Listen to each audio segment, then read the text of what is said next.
Experience जितने भी लोग इस एल्बम के साथ इन्वॉल्व हुए, इसके साथ एसोसिएट हुए, सबसे अच्छी बात हुई कि वो सब के सब भावपूर्ण भाव से इसके साथ इन्वॉल्व हुए।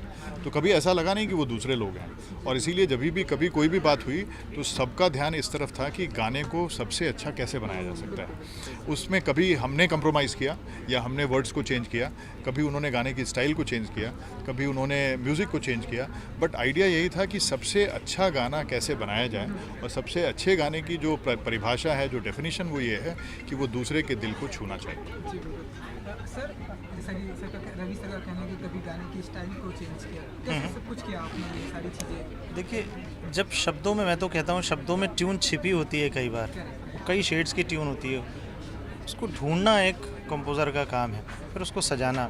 लेकिन क्या होता है कि हमें कई बार लगता है कि ये इस एंगल से ये ट्यून सही है या शब्दों के साथ न्याय हो रहा है इस तरह से, तो उनको अलग ढंग से लगता है। लेकिन मुझे तो बड़ा आनंद आया क्योंकि इन्होंने जो भी लिखा उसमें बहुत कम चेंजेस हमने करे, तो इतने परफेक्ट पहले से लिखे हुए थे।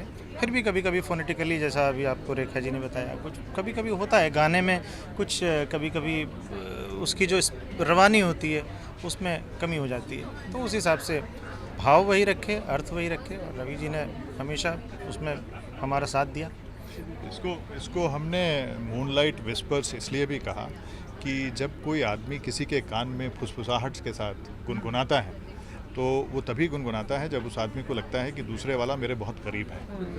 और उस करीबीपन को दिखाने के लिए भी कि हमारे गाने ऐसे हैं जैसे आपके कान में कोई गुनगुना रहा है, और जो आपके कान में गुनगुना रहा है वो आपके दिल की खुद की आवाज़ है जो आपको सुनाई दे रही है। इसलिए इसका नाम हमने मूनलाइट विस्पर्स रखा।